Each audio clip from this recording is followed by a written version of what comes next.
Transformational leadership کی اگر ہم ڈفرینٹ اسپیکٹ کو اور کانسیپٹس کو جو ہم نے سمجھا ہے ان کو let's try to sum up all of these together,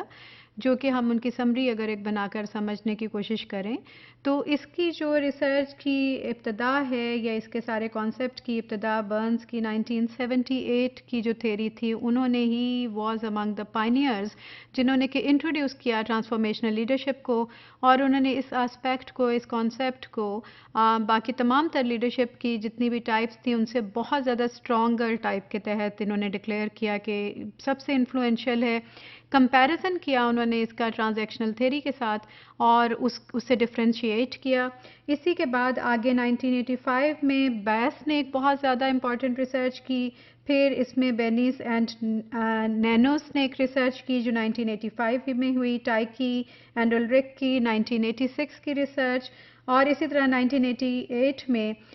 سیشکن کی ریسرچ بھی بہت زیادہ امپورٹنٹ ہے، اور اس میں اگر آپ لٹریچر دیکھیں تو اس میں بہت زیادہ آپ کو اور لوگوں کی ریسرچ بھی لیٹرون یا کل کی ریسرچ ہے یا اور بہت سی جیسے جیسے لیڈرشپ ایوالو ہوتی گئی اور اس میں اور تھیریز آنے لگیں، اور پرٹیکولرلی جب آپ نے اس کو لرننگ کے ساتھ کنیکٹ کیا ہوتے ہوئے دیکھا تو لرننگ کی تھیریز کو بھی اس میں جب مکس اپ کیا گیا اور کیسے اسکول میں ٹیچنگ لرننگ پریکٹس ہو رہی ہے، کریکلم کس فلسفی پہ بیس کر کے بنا ہے، پرائرٹیز کیسے سیٹ کی جا رہی ہیں، پلاننگ کیسے ہوتی ہے، so all of those factors started coming into the research and literature اور ان کا ایک امپیکٹ ہمیں اس کی تبدیل ہوتی ہوئی شکل میں نظر آیا۔ لیکن جو ابتدائی کام تھا وہ برن کی تھیری کا تھا، جس میں کہ ایک کلاسیکل ماڈل کے تحت ایک کرسمیٹک پرسنالٹی کے تحت اس کو سمجھا گیا جو کہ لوگوں کی سوچنے کی صلاحیت کو اس طرح سے ٹرانسفارم کرتا ہے کہ ایک شیئرڈ ویژن ایگزسٹ ہوتی ہے، ہائی موٹیویشنل لیول دیکھنے کو ملتا ہے، اور اس میں چینج لیڈرز ہوتے ہیں، یہ تبدیلی کا باعث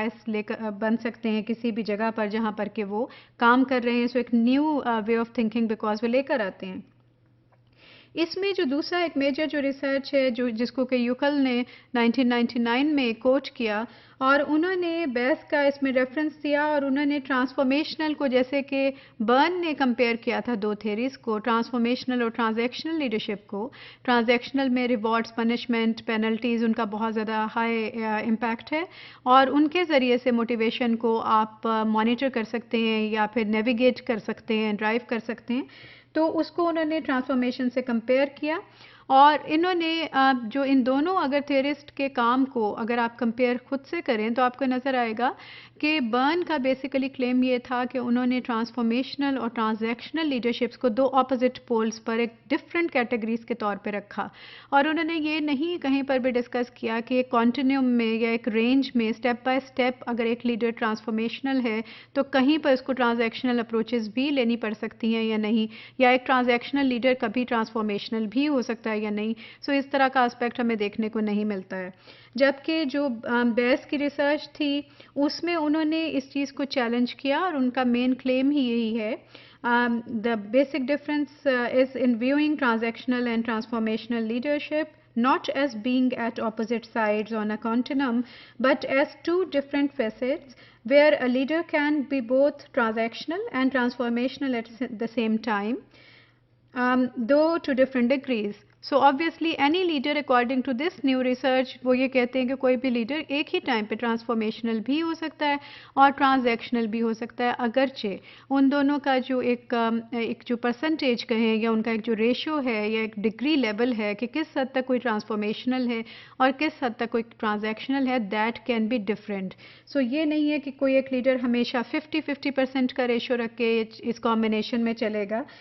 اس کا جو ڈگری آف دس کمبینیشن کس طرح سے دونوں کو استعمال کرتا ہے وہ فرق ہو سکتی ہے۔ Also in opposition to Burns who argue that leaders should strive for a transformational leadership only، Burn کا بیسیکلی کلیم یہ تھا کہ صرف اور صرف ٹرانسفارمیشنل لیڈرشپ ہی حاصل کرنے کی کوشش کرنی چاہیے۔ بیس نے ان سے یہ ڈفر کیا اور انہوں نے کہا کہ لیڈرز کو ڈفرینٹ کانٹیکسٹ میں جب وہ کام کر رہے ہوتے ہیں تو ان کو اپنے ڈفرینٹ فیکٹرز کو ذہن میں رکھنا پڑتا ہے اس کانٹیکسٹ میں، اور اس کے مطابق بہت زیادہ یہ ضرورت ہے اس چیز کو ماننے کی اور جاننے کی کہ ہر فیکٹر کی اپنی ایک امپورٹنس ہے، اپنا ایک انفلوئنسنگ پاور ہے، اور اس کے مطابق لیڈرز یہ صلاحیت ان میں موجود ہونی چاہیے کہ وہ اس کے کمبینیشن کا